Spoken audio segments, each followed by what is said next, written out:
哎，大家伙儿早喽！7月14号星期一，新的一周，从北海道回来韩国马拉松之后，第一个长距离，整整马拉松之后2周。今天30公里进加速，之后再冷身，现在是第一个5公里。尴尬了，刚才看错了，我昨天设置的是从4分50到5分。然后40到50，就4分40到4分50，然后4分30到4分40。我今儿出来前还琢磨着，哎，好像比冬天时候快了5秒，原来是慢了5秒。没关系，跟着手表的提示。第25公里快结束，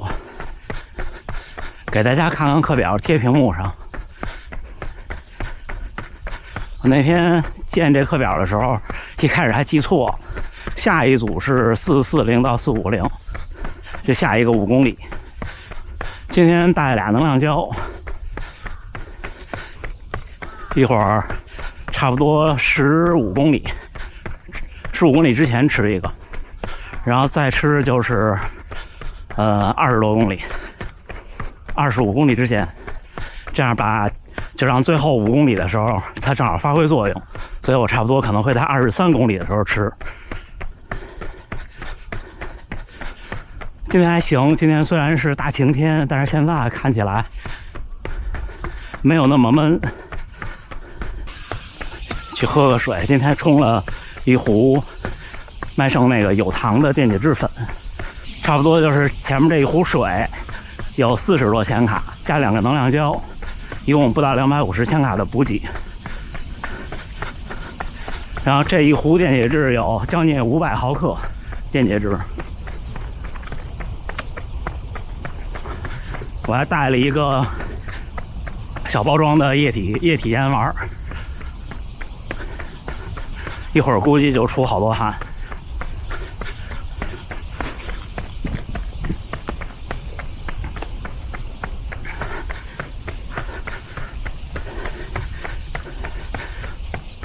稍微调整一下，每一组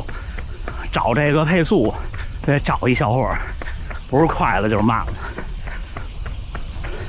像这一壶水已经喝了40%了，差不多就这样。你就这整个这5公里，或者说每一个1公里的用时，在这个范围内，你偶尔100-200米快一点、慢一点，问题不大。因为手表你调整，你加速或者减速的时候，它还得等一段时间才能体现出来。还有2公里多一点，进入最后的冲刺的5公里，这就是我的一些对付自己的办法，就是让长距离变短，就感觉上变短。这种训练你一个阶段接一个阶段，不知不觉时间就过去了，这都快2钟头了。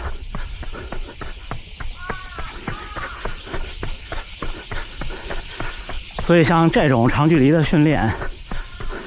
就是最后肯定是要有一些变化，如果你对成绩有追求。因为你看我现在都快2个小时了，但是你要是想在正式比赛中跑到我的目标成绩，这时候应该已经跑了30公里了，对吧？所以就是匀速的长距离慢跑，就很慢的那种，对精英选手意义不大。精英选手的轻松跑不会跑30多公里，像这种长距离就是有目的的。像我今天的目的就是最后这2个5公里，上公里快了，上公里4分17，应该是4分20到30。这个5公里就稍微有点压力，下一个5公里就放开，等于说前面的20到25公里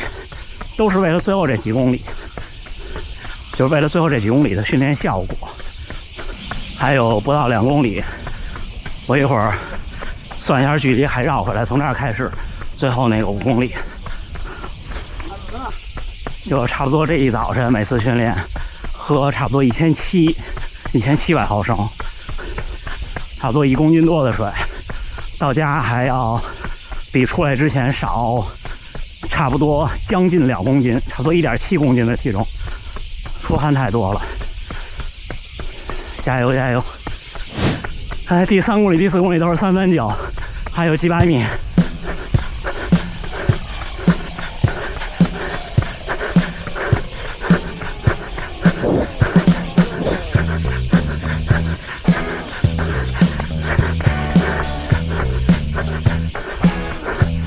趁着没崩溃，赶紧掉头。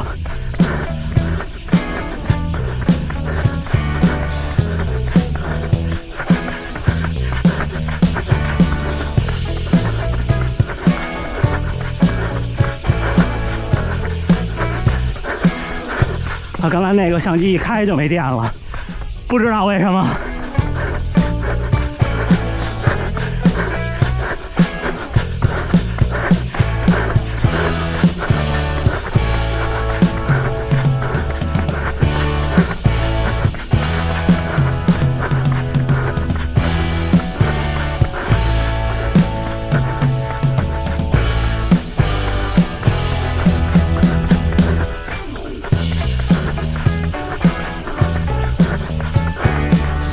逆风，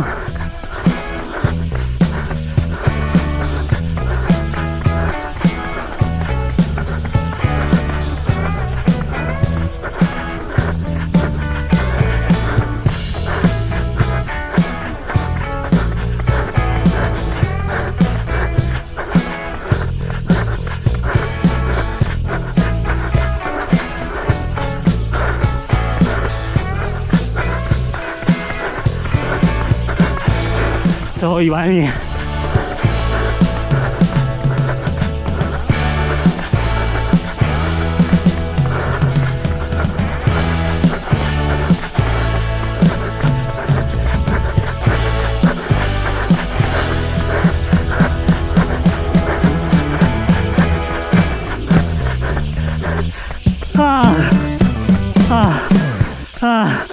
结束，还是339。如果没有那个折返，可能337可以没有掉。水喝多了，特别想上厕所，但还是特别渴。听这个蝉，北京管这叫季鸟，季节的季，小鸟的鸟，就到这季节叫的鸟。小时候下午在课堂上，那时候我们小学在现在东三环那个好世界后边紧邻，现在都已经拆掉了。我记得小学是个挺矮的红砖楼，然后周围全是树，然后一到夏天，这下午在教室里本来就困，这鸡鸟一叫，哈哈哈！啊，我慢跑不动了，我们走一会儿再跑回起点喝水，看看真实的样子。确实不行了，但是我刚才看最后的步速损失百分比还可以，最后都踉跄了2.5%，还可以。我稍微省点电，一会儿咱们聊。哎，小伙伴们，7月14号星期一，新的一周，实在是没劲儿了。今天咱们简短一下，电池可能也快没电了。就是今天本来要说这个话题，夏天长距离，首先我觉得有必要，就是人其实不是机器，就是我们人其实硬件上有很高的极限，所以你看人在危机的时候，在困难的时候，在各种的问题的时候，有的时候能爆发出一些潜力，甚至是耐力，对不对？但是呢，为什么我们自己在赛场上我总说半马比赛举例子，我半马成绩好，一方面是我训练了，很大一方面是在赛场上我能顶下去，包括那几个场地的5000、3000，而这些训练其实是融汇在这种艰难的比如夏天的长距离，或者说拼尽全力的间歇跑里。所以有些人说长距离没有必要，我觉得你要从生理上来说，他可能说的有道理，我不能说对，我只能说可能有他的道理，因为谁也不会出发点就是坏的，他可能最起码的，他为了证明自己对，这也是他的道理的一部分。但是我还是认为这种长距离对我们的身体和心理的磨练，尤其是心理的磨练，这儿我觉得很关键，很关键，很关键。注意量力而行就好。然后咱们再说这种训练，就像刚才我说的，怎么能让它不那么艰难？其实不让它艰难的办法，恰恰是让它更有效的做法。就是我觉得这种训练艰难在于，如果我们跑一个匀速的35公里或者30公里，确实是挺煎熬的。那手表1公里1公里1公里那么走，然后你听着又好慢呀，然后过程中你的补给，然后你的系圈、你的路线什么的，其实很多时候都是不规律的。就像那时候在北京我跑故宫也是，就跑到哪儿是哪儿，绕一圈绕2圈。而今天这种呢，就是我故意的，我找一个课表，我把它变成7个5公里，就把这35公里，这样就不一样了。这7个5公里呢，就是我们正好的一个来回是5公里，然后就是严格固定的一个来回，然后一个来回喝一次水，然后最后一个来回的时候呢，就是冲那5公里冲刺之前的那5公里，像春秋冬的时候，我还是会一样的这5公里这么跑。但是呢，今天就不，今天最后倒数第2 5公里我就没有去上那个坡，我就就是打破一下这个循环，然后多喝一次水，然后再按照你这个，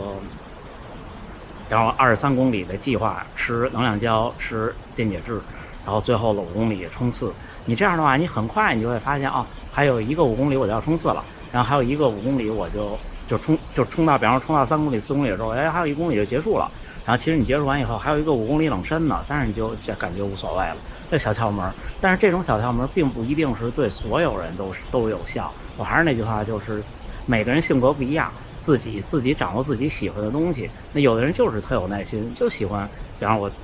夏天我刷一个北京的大2环33公里，那没问题。然后像我这种人呢，我就喜欢刚才这样，那不一样的。还有小窍门，夏天维持跑量，不光是这样，还有就是做间歇跑或者变速跑，变速跑比较好。比如你跑20个1分钟快慢或者30个，你30个1分钟快慢跑完，加上前面热身，就14、5公里了，随随便便一凑就一个半马，